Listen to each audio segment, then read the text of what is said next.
Непонятная ситуация вокруг имени гражданина Валентина Юровского, уроженца Астраханской области, который якобы насильственно удерживался и принуждался к рабскому труду на протяжении 23 лет на территории Ингушетии, вызывает много вопросов.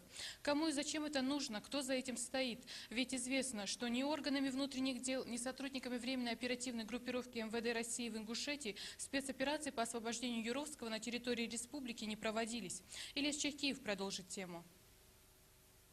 Сотрудники Министерства внутренних дел по Республике Ингушетия провели проверку обнародованной на ряде интернет-сайтов, в том числе интернет-ресурсе российской газеты, информации об освобождении гражданина Валентина Юровского, уроженца Астраханской области, который якобы насильственно удерживался и принуждался к рабскому труду на протяжении 23 лет на территории Республики Ингушетия. Об этом нам рассказал исполняющий обязанности начальника полиции общественной безопасности Амир Султыгов. Мы направили соответствующий запрос нашим коллегам по Астраханской области, чтобы они опросили господина Юровского насчет того, какие насильственные действия к нему применялись и каким образом это все осуществлялось. Потому что все указанные действия с правовой точки зрения, если такое подтвердится, это влечет уголовную ответственность. На сегодняшний день мы имеем следующую вид информации. Господин Юровский действительно с 2007 года проживал в частном крестьянско-фермерском хозяйстве селения Сагапши, гражданином Фаргиева.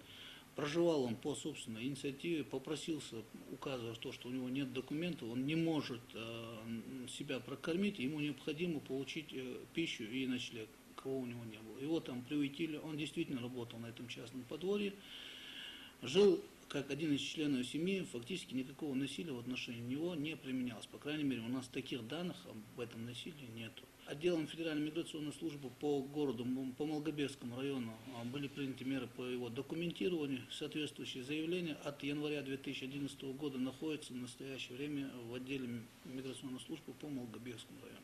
Ранее Юровский проживал на территории города Назрань до 2007 года, где он был доставлен в органы внутренних дел. Его вместе с заявлением переправили в Федеральную миграционную службу, где тоже была оказана помощь его документированию. Но он от этого документирования уклонился и переехал в Малгобекский район. Я хотел бы обратиться к гражданам Республики Ингушетия. В настоящее время факты использования наемного труда рабочих не единичны. Они отмечаются практически по всей республике.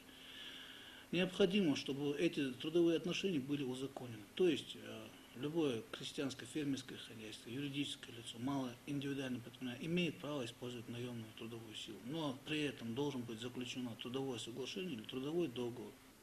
Мы побеседовали с хозяином домовладения Ахмедханом Фаргиевым, проживающим в селении Сагапши, у которого на протяжении последних 4 лет и проживал Валентин Юровский. Сам добровольно пришел, попросил меня, чтобы я его оставил, пока он не найдет своих родственников. Он сказал, что сделал запрос через это, жди меня передачу, отправил письмо и ждет, пока он найдет своих родственников. За время своего проживания чем он занимался вообще? Ну, он мне по хозяйству помогал. И жить. Потом ответ он не получил. Еще раз он сделал запрос, попросил у меня разрешения, чтобы я ему дал свой адрес, чтобы, если ответ придет, знать, где он находится. Я ему дал свой адрес, разрешил и купил, и дал ему телефон. У него есть мобильный телефон, и он свой номер туда указал, и вот так они его нашли. Вы сказали, что у вас есть его номер, вы созванивались с ним после этой информации? Да, я с ним 3-4 раза после этого разговаривал, и сегодня разговаривал. И что он говорит по этому поводу? Что это надутый шум вокруг этого вопроса, что он ничего против не имеет, и все у него нормально. А вот что по этому поводу сказал заместитель председателя Народного собрания, секретарь Политсовета регионального отделения партии «Единая Россия» Мухтар Бузуртанов. Астраханское отделение партии, либерально-демократической партии, решило каким-то, то ли, значит, в связи с предстоящими выборами поднять свой авторитет, то ли это продолжение той темы, которую оговаривал, значит, лидер ЛДПР Жириновский на телепередаче, вы помните, Владимира Соловьева «Поединок». Возможно, продолжение этого, возможно, даже просто мелкая месть со стороны ЛДПР в отношении нас, и, возможно, будет такая же месть в отношении других северокавказских республик. Вот главное, то, что мы установили, что эта публикация не соответствует действительности. Как говорят представители духовенства как ислама, так и христианства, обнародованная информация носит характер политической предвыборной игры, но данное утверждение неуместно, так как рабовладельческий строй рухнул еще в прошлых веках, а в Ингушетии он не существовал вообще.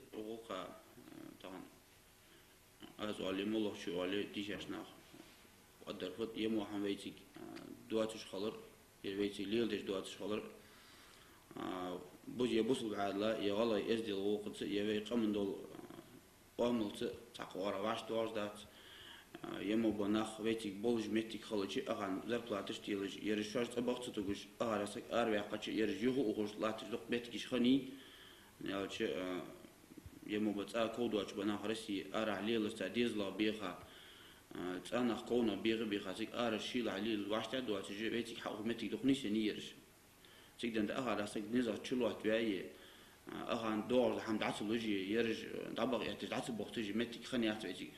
Я хотел бы сказать одну простую вещь.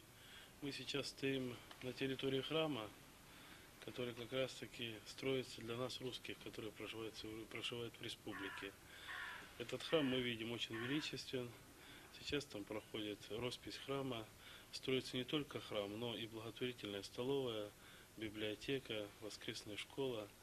Это как бы свидетельство о том, какое на самом деле отношение у правительства, у жителей республики к русским. На самом деле, та информация, которая прошла, я считаю, это была просто предвыборная игра, чтобы некоторым партиям набрать себе просто-напросто политические очки.